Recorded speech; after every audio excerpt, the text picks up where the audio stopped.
अस्सलाम वालेकुम। मेरा नाम डॉक्टर अस्मा है। मैं ज़ियाउद्दीन मेडिकल यूनिवर्सिटी में कंसल्टेंट साइकाइट्रिस्ट हूँ।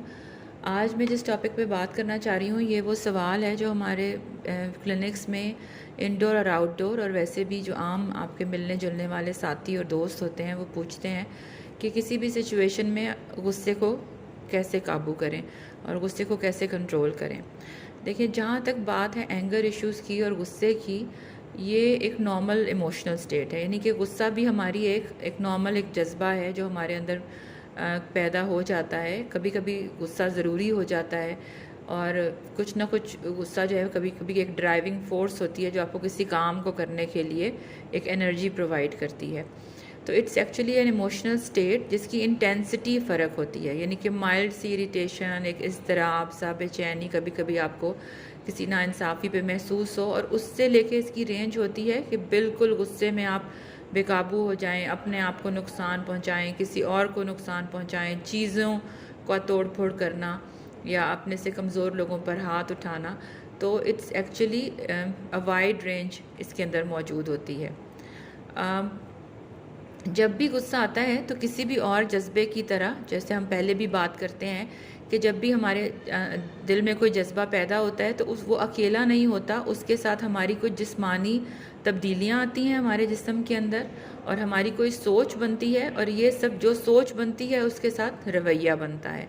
तो जब भी गुस्सा आता है, आप सब ने ये नोटिस किया होगा कि हार्ट रेट बढ़ जाता है, दिल की धड़कन बढ़ जाती है, कुछ लोगों का बीपी शूट हो जाता है। उस वक्त हमारी बॉडी में जो एनर्जी वाले हार्मोन्स हैं यानी एड्रेनलिन और नॉन एड्रेनलिन, वो बहुत ज़्यादा उनका लेवल बड़ा होता है। एंगर जो है वो दो तरह से हमारे अंदर पैदा होता है। इट कैन बी इंटरनल और एक्सटर्नल। एक्सटर्नल ये है कि बाहर कोई ऐसे हालात पैदा हो जाएं जैसे हमें हमारा कोई सीनियर या जूनियर हमें तंग करे वर्क प्लेस पे, या ये कि हम जैसे रास्ते में जा रहे हैं, कहीं पहुंचना है एयरपोर्ट, या किसी बीमार को लेकर हॉस्पिटल की तरफ जा रहे हैं, ट्रैफिक जैम आ जाए। तो इस तरह से जो बाहर के हालात हैं वो भी गुस्सा पैदा करते हैं। और बाज़ औक़ात ऐसा होता है कि अपनी किसी परेशानी के बारे में सोच कर इंसान को गुस्सा आना शुरू हो जाता है। तो इसके बारे में एक्सटर्नल भी है और इंटरनल भी है। ठीक है, कोई पिछला जो माजी का जो वाक़या है वो याद आ जाए तो वो भी गुस्से की फीलिंग्स को ट्रिगर कर देता है, जिसके बारे में अब शायद आप कुछ भी नहीं कर सकते, लेकिन वो आपको नुकसान पहुंचा रहा है कि जब याद आता है तो आपको गुस्सा आ जाता है। अच्छा, गुस्से को एक्सप्रेस करने के जो ज़्यादातर तरीके हैं वो ज़्यादातर लोगों के अग्रेसिव होते हैं, जो हमें आम तौर पे हम समझते हैं। लेकिन इसमें भी दो तीन तरह की चीज़ें होती हैं। कुछ लोग जब गुस्से में आते हैं तो वो अपने आप को बहुत महदूद कर लेते हैं। उनका ये तरीकाकार होता है कि वो किसी से बात करना या कुछ भी जो है वो पसंद नहीं करते और अपने आप को अपने कमरे तक या बंद कर लेते हैं या इस तरह से। कुछ लोग बोलकर गुस्सा उतारते हैं और इसमें कई दफ़ा वो वर्बली अब्यूसिव भी हो जाते हैं, यानी कि गाली गलोच तक बात चली जाती है। कुछ लोग फिज़िकली गुस्सा उतारते हैं, इसमें भी अगर कुछ लोग अपने आप को मारपीट शुरू कर देते हैं, कुछ किसी और के साथ, और कुछ लोग चीज़ों पर गुस्सा उतारते हैं। तो इस तरह से बात करने का मकसद सिर्फ यह है कि there is a wide variety of ways. हमारे बहुत से शऊरी और लाशऊरी प्रोसेसेस होते हैं जो हम अपनी एंगर की फीलिंग्स को एक्सप्रेस करने के लिए जो है वो करते हैं, उसमें उनका रोल होता है। तो जब तक हम इसको समझेंगे नहीं कि इस इमोशन की डेप्थ कितनी है और एक नॉर्मल एक्सप्रेशन से लेकर एक थोड़ा सा शदीद एक्सप्रेशन तक इसके अंदर वैरायटी कितनी है। तो नटशेल में यह है कि तीन तरीके से लोग गुस्सा अपना जाहिर करते हैं। एक्सप्रेसिव लोग, सप्रेसिंग लोग एंड कामिंग, यानी जो अपने आप को समझा लेते हैं, मना लेते हैं और अपने आप को काम कर लेते हैं, जो कि शायद इसका एक तरह से बेहतरीन तरीका है गुस्से को एक्सप्रेस करने का, कि जो मसला है वो भी सॉल्व हो जाए और आपके ऊपर इसके जिस्मानी और ज़हनी असरात भी मुरतब ना हो। ठीक, अब हम ये बात करते हैं कि अब हमें करना कैसे है, कि हम एंगर को किस तरह से मैनेज करें। इसकी कुछ चीज़ें ख़ास होती हैं। इसमें सबसे पहले तो रिलैक्सेशन के टूल्स हैं, जिसमें डीप ब्रीदिंग है, रिलैक्सिंग इमेजरी है, जो कि हमें हेल्प करती है। ये हम सीख सकते हैं इंटरनेट से, अपने थेरेपिस्ट से, और यूट्यूब पे इसके वीडियोस अवेलेबल होते हैं। मैं भी इससे पहले इसके वीडियोस बनाकर अपलोड कर चुकी हूँ। लेकिन इसमें इम्पॉर्टेंट बात ये होती है कि जिस वक्त आपको गुस्सा आएगा उस वक्त ये हेल्पफुल नहीं होगा अनलेस कि आपने इसकी रिहर्सल की हो। तो रिलैक्सेशन टेक्निक्स को अपनी आम जो आपकी अगर डेली वॉक है, वर्जिश है, जिस तरह होती है हम करते हैं ना, उसी तरह आप डीप ब्रीदिंग और रिलैक्सिंग इमेजरी को भी अपना हिस्सा बना लें। कुछ सिंपल इसके स्टेप्स होते हैं। ये जो ब्रीदिंग है ये एब्डोमिनल या डायफ्रेगमेटिक होती है, यानी पेट से सांस लेना है, आपने अपने चेस्ट से सांस नहीं होना। और जब भी आप ये लंबा गहरा कामिंग सांस है जब आप ये लेते हैं तो बाज़ लोगों को इससे फ़ायदा होता है कि वो कोई इमेजिंग टेक्निक यूज़ करें, यानी कि अपने आप को विजुलाइज़ करें कि ये एक्सपीरियंस हमारे लिए रिलैक्सिंग है, हम किसी सेफ़ स्पॉट पे हैं। अल्लाह ताला ने कुदरत की तरफ से यह है कि सब्ज़े में और पानी में इंसान के लिए सुकून रखा है। आप अपने आप को किसी बीच पे इमेजिन कर सकते हैं, आप अपने आप को किसी सरसब्ज जगह पे इमेजिन कर सकते हैं। कुछ लोग अपने रूम को या कोई ऐसी सेफ़ स्पेस को इमेजिन करते हैं और फिर आप ये ब्रीदिंग एक्सरसाइजेस करें। तो इसमें बाज़ औक़ात जब आप अपना सांस बाहर निकाल रहे होते हैं तो आप रिलैक्स या टेक इट इजी या कोई भी जो है वो लफ्ज़ अपने लिए बना सकते हैं जिसको आप लें, तो ये आपका क्यू होगा कि आपकी बॉडी रिलैक्स हो जाएगी। तो सांस लेना है, अपने लिए क्यू बनाना है और लंबे गहरे सांसों के साथ एक्सप्रेस ये जहन में तसव्वुर लेकर आना है कि आप जो हैं वो किसी ऐसी जगह पर हैं जहाँ पे आपके लिए जो है वो बहुत सुकून है। तो इसके अलावा भी एडिशनल योगा लाइक एक्सरसाइजेस होती हैं जो आप किसी से गाइडेंस लेकर उसको अपने उसका हिस्सा बना सकते हैं। Second thing would be cognitive restructuring. Cognitive restructuring का मतलब होता है अपने आप को अपनी सोच को रीस्ट्रक्चर करना। ये वो वाली चीज़ें होती हैं जिनके लिए आपको अगर हेल्प अवेलेबल हो तो बहुत अच्छा है, वरना सेल्फ हेल्प भी अवेलेबल हो जाती हैं। सादा तरीके से जो मैं आपको गाइड करूं तो वो ये है कि आपको अपने सोच का अंदाज़ बदलना है। जो गुस्से में हम कोशिश करते हैं कि हम कर्ज करें, सवेयर करें या बहुत ही जो है ना जज्बाती गुफ्तगू करें और आप बहुत ओवरली ड्रामेटिक और एग्जैजरेटेड लफ्ज़ इस्तेमाल करते जाते हैं जो कि आप अब कुछ भी नहीं कर रहे होते, सिर्फ आप अपने आप को ज़्यादा से ज़्यादा जो है वो गुस्सा दिला रहे होते हैं और उसमें उसका ना तो कोई उस वक्त उस स्टेट में कोई सलूशन निकल रहा होता है, ना शायद दूसरे बंदे को अपनी बात समझ आ रही होती है, बल्कि आप लोग एक दूसरे को, जैसे दो लोग अगर एक कॉन्फ्लिक्ट में हैं तो इस तरह के कि एवरीथिंग इज़ रूइंड, सब बर्बाद हो गया है, सब तबाह हो गया है, बहुत ख़राब बात हो गई है। तो लेकिन इसकी बजाय आप अगर अपने आप को ये कहें कि आई नो कि it's very frustrating and I am very upset, लेकिन दुनिया ख़त्म नहीं हो गई है और इस चीज़ की शायद आज से एक हफ़्ते बाद या एक महीने बाद मेरे लिए कोई अहमियत ना हो। इस वक्त मैं थोड़ा सा अपने आप को काम कर लूँ and then in a few days और फ्यू आवर्स फिर दोबारा इस पे बात करके कोई हल निकालेंगे। तो इसका पूरा कॉन्फ्लिक्ट जो है वो ख़त्म हो जाएगा उसमें, या कम से कम उसकी इंटेंसिटी कम हो जाएगी।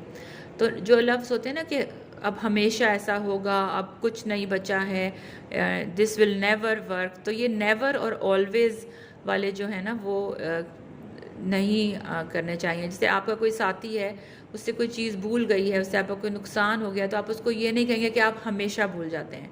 इसी तरह ये चीज़ कभी ठीक नहीं हो सकती। तो ये कभी और हमेशा वाले जो लफ्ज़ हैं, इससे ऐसे आपको ख़ुद भी ये समझ आता है, आपकी सोच बनती है कि शायद इसमें करेक्शन की या इसकी बेहतरी की कोई गुंजाइश नहीं रही है।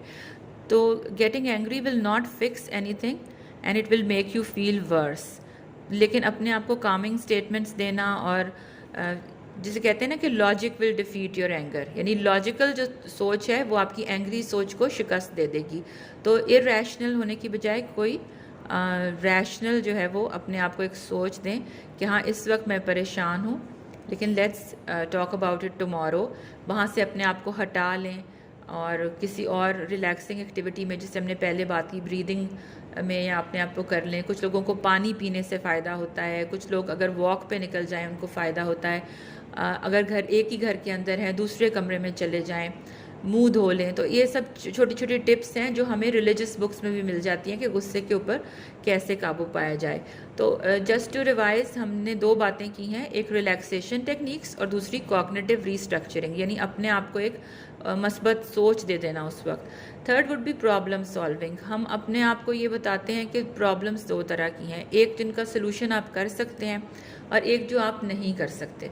तो जो आप नहीं कर सकते उसके बारे में सोचने और कुढ़ने से सिर्फ आप अपने आप को नुकसान देंगे, और जो प्रॉब्लम्स आप सॉल्व कर सकते हैं उनकी एक हायरार्की बना लें कि सबसे पहले क्या सॉल्व करना है, उसको राइट डाउन करें, उसके सॉल्यूशंस राइट डाउन करें, उसके ऊपर ब्रेनस्टॉर्मिंग करें, प्लान बनाएं and then check your progress कि कितना बेहतरी आई है, कितना। और ये सिर्फ वो प्रॉब्लम्स नहीं है जो आपके मसले होते हैं, उस तरह से रिलेशनशिप प्रॉब्लम्स को भी इस तरह सॉल्व किया जा सकता है कि आप देखें कि आप अपने आप को या अपने पार्टनर को, या जो दो लोग एक प्रॉब्लम में फंसे हुए हैं, प्रॉब्लमेटिक रिलेशनशिप में, तमाम चीज़ों को इकट्ठा ठीक नहीं करेंगे।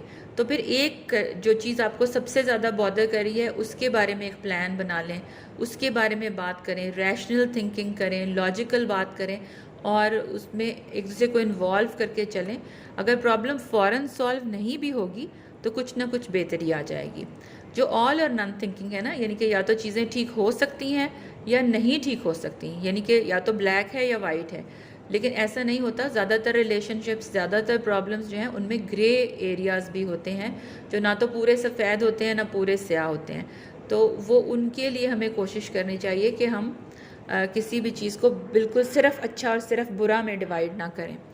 बेटर कम्युनिकेशन यानी आपस में, चाहे आप किसी भी बॉस और कोवर्कर्स हैं, आपके घर के लोग हैं, आपके बाहर के दुकानदार या जिन लोगों से आप मार्केट में मिलते हैं वो हैं, बच्चे हैं, बड़े हैं, जहाँ भी कम्युनिकेशन अच्छी होगी वहाँ एंगर का मसला नहीं होगा।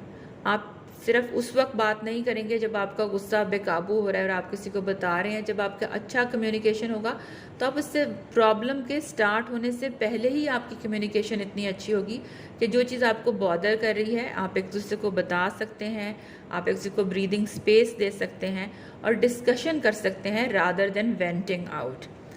तो another thing would be using humour. Silly humour जो है डिफ्यूज़ कर देता है रेज को, लेकिन ऐसा ना हो कि इससे दूसरे शख्स को गुस्सा आ जाए।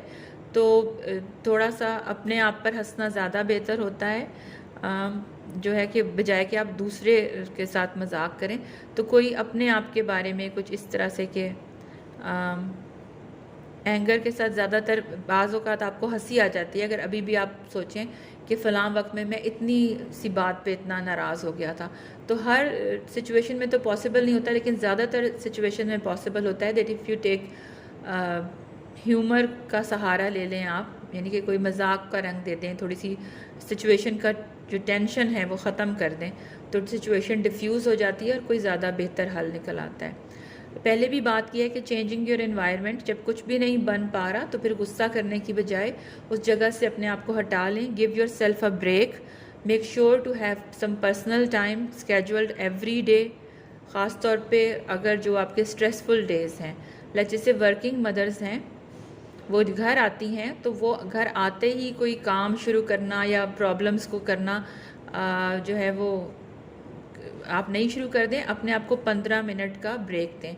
बच्चों को भी समझा दें कि मैं घर आऊँगी तो जस्ट गिव मी 15 मिनट्स कि मैं अपने आप को फ्रेश कर लूँ और मैं थोड़ा सा कुछ खा पी लूँ, और फिर जो घर के प्रॉब्लम्स आपकी गैर मौजूदगी में हैं फिर आप उनको डील करना शुरू करेंगे।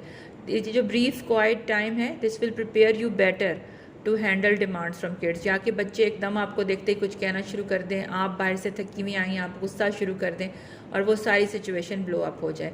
वो आपका इंतज़ार कर रहे थे, उनको भी लगे कि वो बड़े ऑफेंडेड फील करें, बड़े डिसअपॉइंटेड फील करें कि अम्मी ने आते ही हमें डांटना शुरू कर दिया, और आप भी जो बड़ी खुशी से घर में दाखिल हुई थी डिसअपॉइंट हो जाएं। तो इसलिए एक रूल बना लें घर का कि जस्ट व्हेन यू एंटर तो कोई बच्चा आपके लिए पानी ले आए और आप जो है वो ये कहें कि 15-20 मिनट मुझे फ़्रेश होने के लिए दे दें।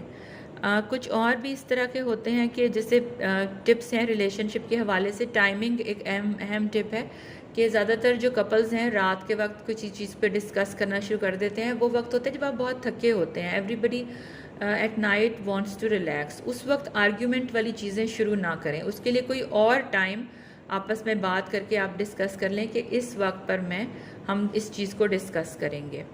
अच्छा, अगर आपके बच्चे अपने आप कमरे की सफाई नहीं कर रहे हैं या कोई ऐसी सिचुएशन है तो जब आप थके हुए हों उनके रूम की तरफ नहीं जाएं, ठीक है। और यानी कि पॉइंट ये है टू कीप योर सेल्फ काम, तो प्रॉब्लम्स एक एक करके अपने आप को सॉर्ट आउट कर लेंगी। इसी तरह से फाइंड ऑल्टरनेटिव्स।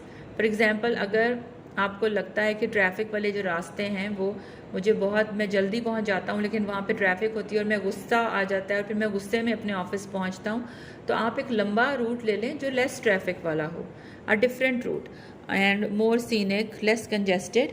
या फिर ये कि आप बस की राइड कर लें या अपने लिए कोई कार राइड ऑर्डर कर लें, तो इस तरह से आपको फ़ायदा होगा। अगर कुछ अर्सा आप ये तमाम चीज़ें जो है वो कर रहे हैं और फिर आपको नहीं फ़ायदा हो रहा, तो फिर बेहतरीन हल ये है कि आप काउंसलिंग के लिए कोशिश करें। उसमें anger management, assertiveness training, problem solving, ये सब चीज़ें हैं जो आपको फ़ायदा देंगी। और इसके लिए किसी थेरेपिस्ट की, प्रॉपर जो ट्रेंड लोग होते हैं, साइकाइट्रिस्ट और साइकोलॉजिस्ट, उनकी मदद हासिल करें।